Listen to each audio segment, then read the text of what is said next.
शादी के 10 साल बाद घर में छोटी सी गुड़िया निसी आई थी। कोई कसर नहीं छोड़ी थी, हर तरह से उसको हर खुशी देने में। जो चाहा जो मांगा वह सब उसके लिए हाजिर किया। क्या यह बहुत बड़ी गलती थी? लोग कहते थे लड़की है सिर मत चढ़ाओ, पर मैं सोचती थी लड़की है उसे पंख लगाओ, उसके अरमान सजाओ। और बस इसी बेध्यानी में मैं कब अपनी ही सहेली के लड़के को उसके साथ रिश्ते में बांधने की हाँ कर बैठी। मैंने इस बात के लिए किसी को बताया तक नहीं था। बचपन के दोस्त थे, दोनों साथ घूमते आते जाते। लगा था दोस्ती प्यार में बदल जाएगी और फिर शादी हो जाएगी, सब कुछ आराम से सुखमय हो जाएगा। लेकिन भविष्य के मन में क्या था मुझे क्या पता था। और फिर एक दिन मैंने यूं ही रात को खाने की मेज़ पर कहा, बहुत पढ़ाई हो गई, नौकरी की भी शुरुआत हो गई, अब मैं चाहती हूँ तुम घर बसा लो। निसी ने बड़े प्यार से मेरे गले में बाहें डालकर कहा, ओ माँ, इतनी भी क्या जल्दी है? क्यों चाहती हो इतनी दूर भेजना? एक काम करो, घर जमाई ढूंढ लो, मैं कहीं नहीं जाने वाली। ये कहती हुई वो दोनों हाथों से चिढ़ाती हुई अपने कमरे की ओर चली गई। मैं सन्न रह गई। घर जमाई? ऐसे कैसे? शायद भारतीयता और अपने समाज के दायरे में मैं भूल गई थी कि बेटियों की चाहत भी कुछ होती है। लेकिन मैं घर में किसी पराये लड़के को सदा के लिए लाकर कैसे रख सकती थी? रात भर सोचती रही, नींद ही नहीं आई। निसी के पापा बोले, ये तो बच्ची है, मजाक कर गई होगी। वो ऐसा मजाक कैसे कर सकती थी मुझसे? पर बात आई गई हो गई। कई महीने बीत गए। जब शादी की बात छेड़ती वो मुस्कुराकर मेरे दोनों गालों को सहलाती और मुझे गले लगा लेती और फिर जैसे छूमंतर हो जाती। वो उस विषय पर बात ही नहीं करना चाहती थी। कभी कभी लगता निशी शादी ही नहीं करना चाहती थी। कहीं और कोई बात तो नहीं। अब मैंने निशी को थोड़ा सा तौलना शुरू कर दिया। धीरे धीरे उसके सामान की छानबीन करनी शुरू कर दी। लेकिन पता नहीं उसे कैसे पता चल गया, मानो कमरे में कोई छुपा हुआ कैमरा लगा हो। उसने कमरे में घुसते ही कहा, आपने मेरा सामान छेड़ा? माँ, आपको क्या हो गया है? मैंने जैसे हकलाते हुए बोला, हक है मेरा को। बोली, नहीं, मैं खुद से आपको सारी चीज़ों का हक देती हूँ। आपका तो पूरा हक है, पर कुछ चीज़ें निजी होती हैं। मुझे झटका सा लगा। मेरी अपनी बेटी मुझसे कैसा सवाल कर बैठी। मुझे कुछ बता रही है या मुझे जता रही है? मुझे कुछ समझ नहीं आ रहा था। बात आई गई हो गई। शायद मैं शर्मिंदा भी थी। निसी के पापा को कहा तो उन्होंने मुझे ही गुस्सा कर दिया। बोले, मेरे ऑफिस के काम में तुम दखलंदाजी नहीं करती हो ना, तो फिर उसकी क्यों? उसको भी अपनी निजता प्यारी है। बाप बेटी की शाहजादी में मैं तो कहीं खो गई थी। समझ ही नहीं आ रहा था कि किसकी सुनूं और किसको चुनूं। बहरहाल बार बार मेरी सहेली के फ़ोन आ रहे थे, कब आऊं रिश्ता लेकर। क्या कहती? शादी की बात तो दूर, घर में कोई शादी की चर्चा तक सुनने को तैयार नहीं है। और निसी के पापा ने ये बात उसे कब बता दी मुझे भी पता नहीं चला। शायद निसी इसीलिए इस बात से बचती फिरती थी। और फिर अरसे बाद पता चला निसी अपने किसी दोस्त के भाई को पसंद करती थी, लेकिन वह हमारे समाज से नहीं था। मैं यूँ तो जात पात धर्म को मानने वाली नहीं थी। वो एक बार खुलकर मुझसे कुछ कहती तो मैंने निसी को आड़े हाथों लिया तो मामला और बिगड़ गया था। ना नाम पता था, ना आता पता ठिकाना। कौन था वो? 2 दिन तक निसी कमरे से बाहर नहीं निकली, ना ही कुछ खाया पिया। मेरे आंसू नहीं रुक रहे थे और निसी तो जैसे बोलना भूल चुकी थी। और इन दोनों के बीच में पतिदेव काफ़ी तटस्थ नज़र आ रहे थे। पर सुलह कैसे होनी थी, कैसे? संभावना तो छोड़ो, कोई छोर भी नहीं दिख रहा था। तीसरे दिन सुबह निसी के कमरे का दरवाज़ा जब मैंने खुला देखा तो देखा निसी अपने काफ़ी सारे सामान के साथ घर छोड़कर जा चुकी थी। मुझे एक बार समझा होता। मैं बहुत रोई। निसी को फ़ोन किया, फ़ोन नहीं लग रहा था। 3-4 दिन बाद पता चला ऑफिस के किसी काम से बाहर गई है। और जब लौटेगी तब विस्तार से सारी बात करेंगी। लेकिन निसी जब 7 दिन तक नहीं लौटी तो पता चला अब वो मेरी निसी नहीं थी, श्रीमती निशा सिंह बन चुकी थी। माथे पर बिंदिया, मांग में हल्के से सिंदूर की लाली। उसने कहा, माँ आपके पैर छूने के लिए कोई बाहर खड़ा है। मैं चौंक गई थी, यानी सच में निसी शादी करके आई थी बिना मुझे कुछ बताए। मेरे सारे अरमान उसने चकनाचूर कर दिए थे। मेरी इकलौती जान, मेरी आँखों की रोशनी इस तरह से मुझे कभी धोखा दे सकती है। बहुत तड़प उठी थी मैं, आँखों के आगे अनगिनत तारे नाच रहे थे। मैं बस कुर्सी का हत्था पकड़कर उस पर टिक गई थी, आंखें बंद करके। नहीं पता था कि बाहर जो खड़ा है वह अंदर आया भी या नहीं, या अंदर आना चाहता था तो मेरी हालत देखकर आ नहीं पाया। ऐसा सदमा लगा था मुझे कि मैंने बिस्तर पकड़ लिया। बहुत दिन हो गए थे, निसी के पापा बहुत परेशान थे। लेकिन निसी ने सोचा होगा कि माँ पापा दोनों ने ही उससे नाता तोड़ लिया, और उन्होंने भी बेध्यानी में शायद निसी को फ़ोन ही नहीं किया। बस कच्ची सी डोरी प्यार की यूं ही टूट गई। शायद गलतफहमी की दीवार हर तरफ से खड़ी हो गई थी। मैं उससे बात करना चाहती थी, उसे समझाना चाहती थी, लेकिन वह कहाँ चली गई। ऑफिस भी छोड़ दिया, किसी को बताया भी नहीं। कहाँ शिफ्ट हो रही है। मैं खुद को कसूरवार समझ रही थी। निसी के पापा बोले, गलती हम दोनों की है।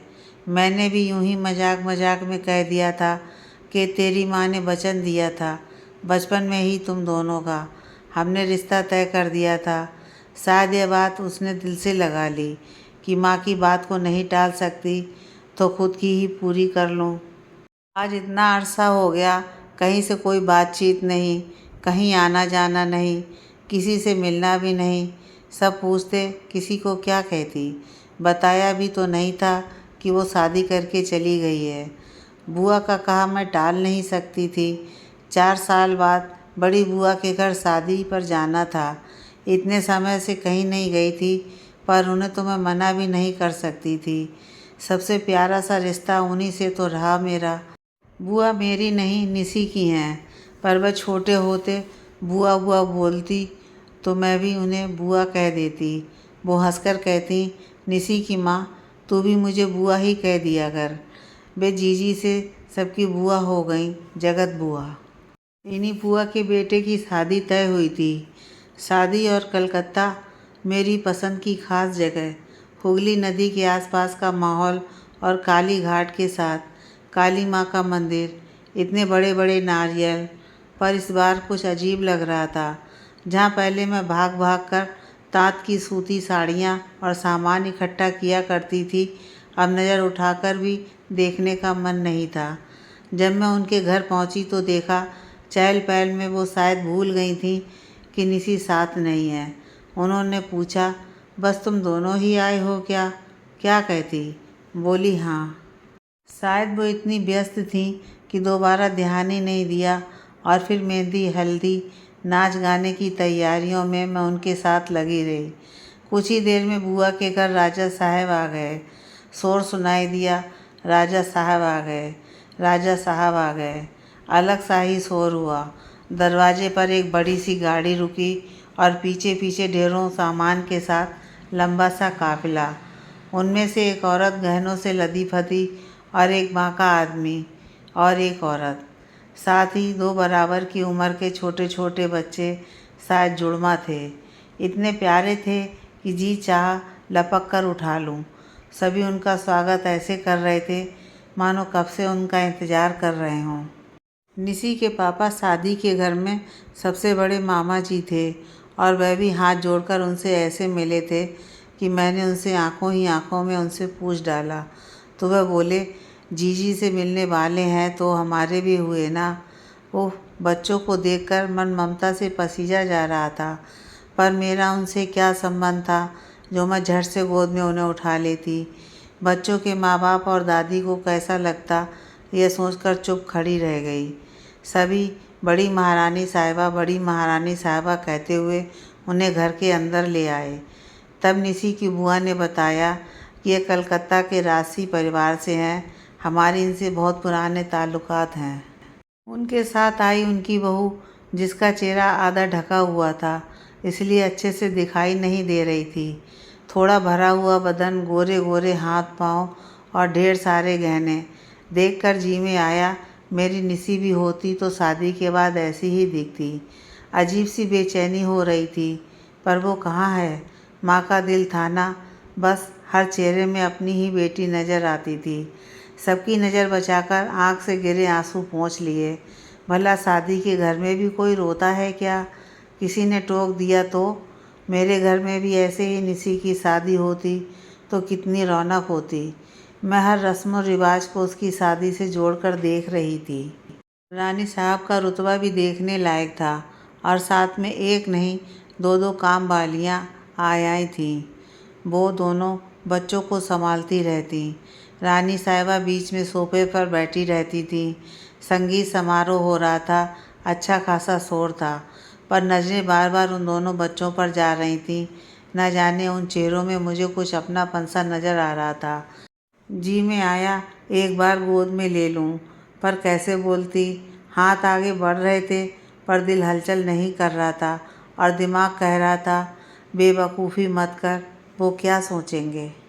पर कुछ ही देर में रानी साहिबा ने पूछा, आप कौन? तब मैंने कहा कि जिनके यहाँ आप शादी में आई हैं वह मेरी ननद हैं, यानी मेरी इकलौती ननद रानी। तो उन्होंने मुस्कुराकर कहा, अरे वाह, बहुत बढ़िया, इसका मतलब आप दिल्ली वाली भाभी हैं।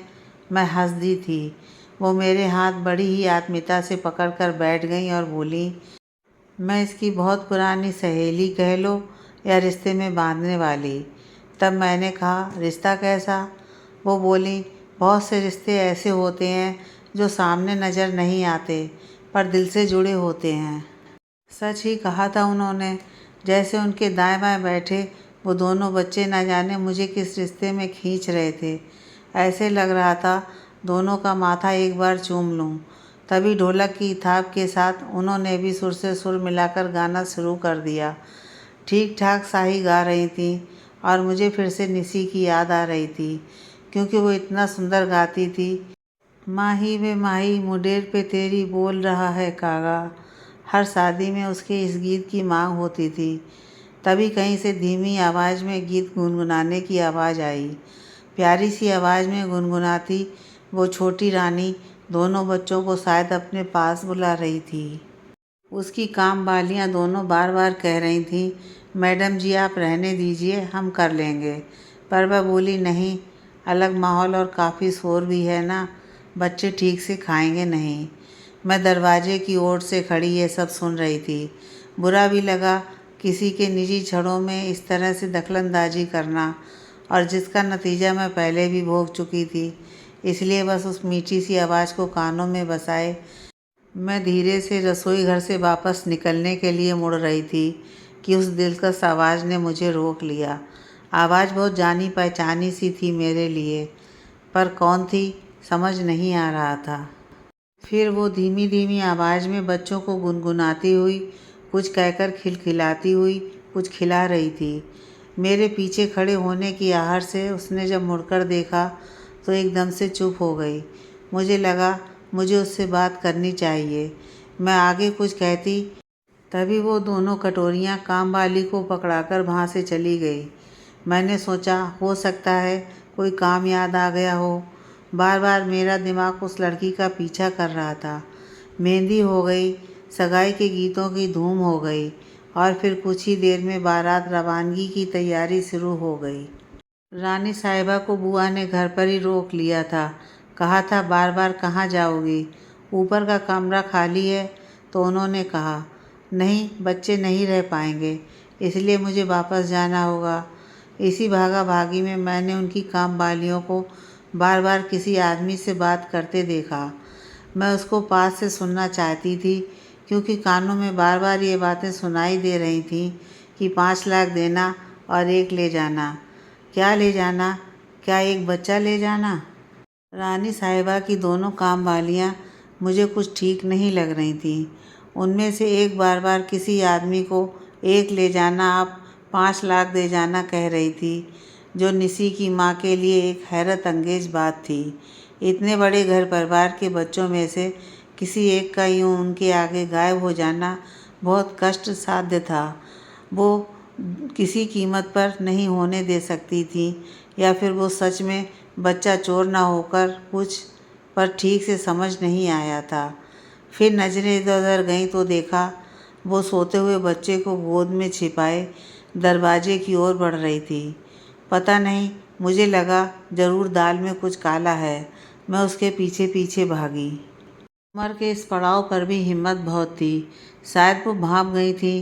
तब वो बच्चे को थपकी देती देती बरामदे का चक्कर लगाकर वापस कमरे में आ गई थी। सेहराबंदी हो रही थी। रानी साहिबा ने बात करते करते उस छोटे से बच्चे को मेरी गोद में दे दिया और बोला, थोड़ा संभालेंगी ज़रा? मैं ज़रा दूल्हे के गले में नोटों की माला पहना आऊँ। मैंने मुस्कुराकर बच्चे को गोद में ले लिया। इतने में काम वाली आया, दूसरे बच्चे को लेकर सामने आ गई। ओह, सच में जुड़वा लड़का लड़की कितने प्यारे थे। थोड़ी देर में रानी साहिबा ने कहा कि हम लोग यहाँ से काफ़ी दूर रहते हैं। आपकी ननद रानी और मैं बहुत समय से सामाजिक कामकाज में एक साथ आती जाती हैं। कई संस्थाओं की सदस्याएं हैं तो खूब मिलना होता रहता है। एक तरह से हमें परिवार जैसा माहौल है। थोड़ी देर में संस्थाओं की और सदस्या भी आ गईं और रानी साहिबा उनसे बात करने में मशगूल हो गईं और मैं उन दोनों बच्चों को अपने आसपास बैठाए उनकी उंगलियों को छू छू कर कहीं जैसे खोती जा रही थी। बिल्कुल वही आनंद, भीनी भीनी सी वही खुशबू जैसे मेरी निसी थी। इतनी देर में बैंड वाले आ गए थे। जोर जोर से गानों की धुन पर लोगों का नाचना जारी हो गया था, पर मेरा ध्यान दोनों बच्चों से हटा नहीं था और वो दोनों काम वालियाँ बच्चों को मेरे पास से बार बार ले जाने की कोशिश करने में हार रही थीं। एक ने तो हद ही कर दी। जब बच्चा गोद में नहीं आया तो उसने उसको ऐसे खींचा जैसे चिकोटी काट रही हो। सच बड़ा गुस्सा आया। मैंने तो उसका हाथ जोर से झटक दिया। ये क्या था? हद है, कोई ऐसा भी करता है क्या? बच्चा मुझसे ऐसे चिपक गया था मानो मेरा उससे कोई पुराना नाता हो। मेरा दिल भर आया था और मैं दोनों को गोद में उठाए रानी साहिबा की ओर जा रही थी कि उन्हें इस घटना के बारे में बता दूं। इतने में एक कामवाली ने ज़बरदस्ती एक बच्चा मुझसे छीन लिया और मेरी उम्र का लिहाज न करके मुझे ज़ोर से ठेलकर बाहर निकलने लगी। पर अभी शरीर इतना बूढ़ा नहीं हुआ था। मैंने उसके बालों को पकड़ा और उसे खींच लिया और उसके हाथ से दूसरा बच्चा भी खींच लिया और शोर मचाने की कोशिश की, पर तेज संगीत में कोई मेरी आवाज़ कैसे सुनता, बस समझ ही नहीं आया। एक सेकंड के लिए जैसे शायद संगीत में एक खाली स्थान यानी धुन के बिना की ध्वनि होती है, बस मेरे मुंह से सिर्फ इतना ही निकला, निसी। मैं हैरान थी कि मेरे मुंह से कुछ और शब्द क्यों नहीं निकला। एकदम से वो लड़की भागती हुई मेरे पास आई और दोनों बच्चों को संभाल लिया। मैंने कहा, बेटा, पता नहीं बेटा, तुम्हारी काम वालियाँ इस बच्चे को चुराकर कहाँ ले जा रही थी। मैं कल से ये देख सुन रही हूँ। शायद कहीं सौदा करने की कोशिश हो रही थी।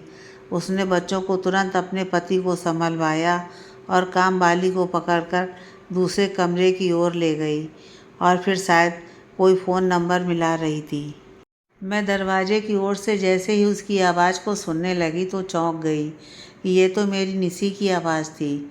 वो बोली, इंस्पेक्टर साहब, मैं निशा सिंह बोल रही हूँ, और सारी बात बता दी। निशा सिंह या निसी सिंह, यह शब्द मेरे दिमाग से दिल से होता हुआ शायद आँखों से बह निकला। कुछ परिवारों में शादी के बाद नाम बदलने का चलन होता है। हो सकता है यह निसी से निशा बन गई हो। और मैंने तुरंत कमरे में जाकर उसको पीछे से पकड़कर गले से लगा लिया।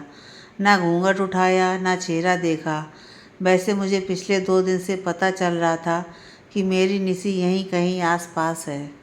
उसी का एहसास था, पर वो मेरे पास आई क्यों नहीं? क्या मुझे इतना पराया कर दिया था? इतनी देर में राजा साहब मुस्कुराते हुए अंदर आए और फिर बोले, निसी, पहले ही माँ इतना खपा है और अब तुमने ये क्या कर दिया? निसी रोती हुई बोली, मुझे पता था माँ को बच्चे बहुत पसंद हैं और लगा माँ इनमें मेरा चेहरा ढूंढ ही लेंगी, इसलिए ये सब मुझे ड्रामा रचना पड़ा। और बुआ को तो सब वैसे ही पता था, उन्होंने ही आखिरकार शादी में हमें मिलाने का ये सारा खेल रचा था। वही सारी खबरें पापा को दिया करती थी। माँ सच में मैं ऐसा कुछ नहीं करना चाहती थी, पर सीधे सीधे तो आप मुझे नहीं मिलती ना। पापा ने बाद में बताया था कि जब राजा साहब घर के दरवाजे पर खड़े थे तो माँ को अटैक आ गया था, लेकिन ये बात मुझे किसी ने नहीं बताई। और जब हमें अंदर नहीं बुलाया गया तो हमें लगा आप दोनों हमसे बहुत नाराज़ हैं। बुरा भी लग रहा था आप दोनों के लिए, पर डरे हुए थे हम, इसलिए नहीं समझ पाए थे कि अंदर क्या हो गया था। पापा आपको संभालने में लगे रहे और फिर काफ़ी अरसे तक बातचीत हो ही नहीं पाई। तब हम बाहर से ही लौट गए थे। मेरी भी गलती है, मुझे पूछ लेना चाहिए था। रही बात राजा साहब की, माँ ने पूछा था कौन है, क्या बिरादरी, कौन जात, कहीं का राजा है क्या? हाँ राजा साहब ही लाई हूँ मैं दामाद के रूप में। आपके दामाद मेरी कॉलेज की सहेली सुमेधा सिंह के भाई हैं। वो कलकत्ता से मेरे साथ दिल्ली पढ़ती थी और राजा साहब अक्सर उससे मिलने आया करते थे और फिर हम अक्सर खाने पीने घूमने एक साथ चले जाते। और फिर निसी मुंह नीचे करके खड़ी हो गई। मैंने निसी के सिर पर चपत लगाते हुए कहा, पहले भी बहुत ड्रामा कर गई और फिर मुझे नहीं मिली, अब तो छोड़ दे सब बचपना। रानी साहिबा बोली, अच्छा निसी ने तो मुझे भी नहीं बताया। राजा साहब बोले, माँ अब तुम मत बनाओ। निसी के पापा शायद इस सारी मिली भगत में पहले से ही शामिल थे, इसलिए वह मेरे पास फटक ही नहीं रहे थे। सच में खून खून को सींचता है। दोनों बच्चे मेरे गले से ऐसे चिपके हुए थे मानो मुझसे कभी दूर होंगे ही नहीं। मूल से सूत ज़्यादा प्यारा होता है ना। और मैं रोती आंखों से बस उन दोनों को सहला रही थी और काम वाली बाई कान पकड़कर उठक बैठक लगा रही थी। बोली, छोटी रानी साहिबा ने कहा था ऐसा करने को, और मैं ये सब छोड़ एक हाथ से कभी एक बच्चे का नरम गुदगुदा सा हाथ पकड़ती तो दूसरी बच्ची के पैरों की पायल को छूकर देखती। निसी का बाल रूप मेरी गोदी में था और निसी वही पुरानी निसी बनकर फिर से मेरे गले में बाहें डाले झूल रही थी। और राजा साहब जब मेरे पैर छू रहे थे तो मैं उनको आशीर्वाद देती हुई बस रोए जा रही थी, रोए चली जा रही थी। एक छोटी सी गलतफहमी ने मुझे मेरे बच्चों से कितना दूर कर दिया था, जो अब ब्याह समेत लौट आया था।